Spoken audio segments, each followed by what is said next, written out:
Tonight we're in Islington, and welcome to Question Time.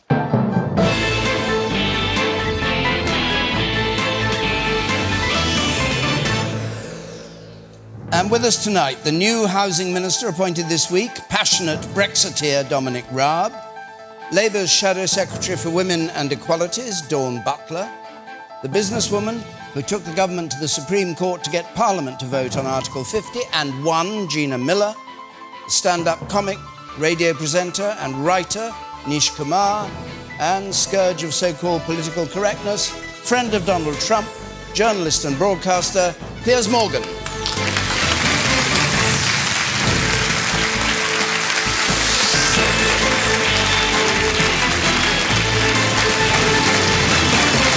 Well, look, we're in Islington here, which is the heart of Arsenal Football Club, my team. And we recently got dumped out of the FA Cup in the third round for the first time in over 20 years. And I would like to play that game again. I don't like the result. I would like us to have won. And I would like to have a rematch next Sunday. Yeah, I'd like to just have a rematch because but I think... Piers, in 2014, you said in an interview with Giselle Stewart that it was too complicated and that none of us knew what it was all about. Everyone's had their say. If I could just finish my point. Can we leave the Arsenal analogy now for the rest of the country who may not be so involved in Arsenal? The analogy is bleedingly obvious, which is you don't get to replay a football match when you get the result you don't like, and you don't get to replay a referendum when you don't get the result you like. Now, I speak as somebody who voted Remain. I wasn't entirely sure, and I'll tell you why. When I was editor of the Daily Mirror for 10 years, at the start of the 2000s, we had a big question mark about whether to enter the euro, the single currency. And I had Tony Blair and Gordon Brown and Peter Mandelson, Alistair Campbell, a lot of business people you're now seeing popping up telling us about the horrors of leaving Europe, all telling me if we did not enter the single currency, the euro, this country was dead, financially dead. Well, guess what?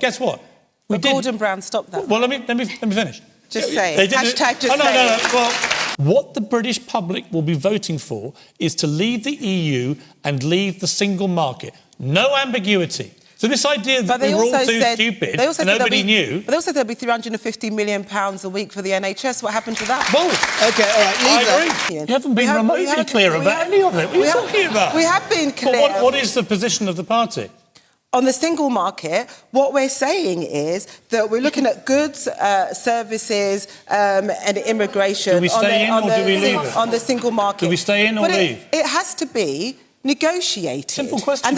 Do we stay in the single market or do we leave Piers, it? You've already... It's a simple question. Yeah, but you're talking... As you say, it's a simple question, but it's a complex situation. What's the answer? As the gentleman said. What's the answer? Well, do you want me to speak, Piers, or do you want to keep attacking? It's a yes or no to these fundamental questions. Well, Piers, do you want me to respond, or do you just want to keep it? Because if it's your show... I'd like you to answer the question. If it's your show, carry on. I honestly have no idea what Labour's position is. All right, you've made the point. You're not allowing me to speak. No, well, he will now allow you to speak. You speak, and then we'll go to this gentleman here. So, on the customs union, we're saying that at the end of the day, we can be in something that will look very similar to the customs union. That is what Labour's party's position is. But it's all about negotiation. On the single market, we want to negotiate access to the single market. The best deal for businesses, the best deal for people, the best deal for jobs. We need to have that negotiated. That's Labour's position. Did you stay in or leave? Wait,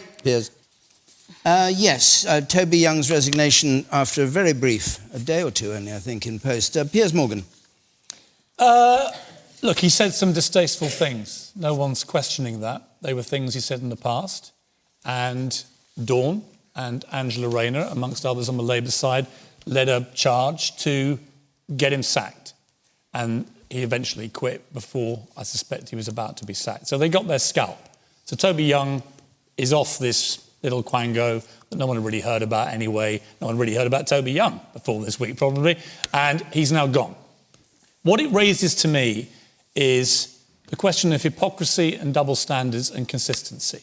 Because there's a Labour MP called Jared O'Mara, who is still a Labour MP. He hasn't been sacked. He posted far worse stuff He's suspended, I think. He's suspended, but he's not sacked. He posted far worse stuff. And when it all came out, and a lot of the stuff was presented to the world, Angela Rayner... Let me finish. Jared's posted worse stuff than Toby Young? Yes, absolutely. Are you kidding me? You'll get a chance to respond in a moment. I'm going to finish my point. You can go and see what Jared O'Mara posted. You can make your own minds up. But everyone who's seen them will know what I'm talking about. Angela Rayner, who led the charge against Toby Young, she stood up next to him and said, I stand by this guy. This is in the past. He said sorry. We need to move on. So he's still a Labour MP. So he is not, apparently, as bad as Toby Young. Then we come to John McDonnell, the number 2 in the Labour Party. He said in 2010 he wanted, on any questions, he wanted to assassinate Margaret Thatcher.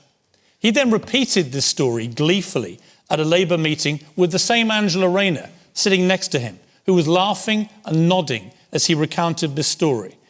Second story involving John McDonnell. OK, I think that's enough. No, that's enough, thank you. No, Piers, you've made 2 points. Dawn Butler, I'll come back to you if necessary. Can I finish my point? In a sentence, please. OK, the point is this. He then also repeated a story about Esther McVeigh, who someone has said should be lynched. The guy's deleted 45,000 tweets. I don't know how many people are prolific tweeters in the audience. I don't know if you've done 40... To have to delete 45,000... It's a day's work 45,000... Piers, can you keep quiet while she speaks, please? Thank you. She asked a question.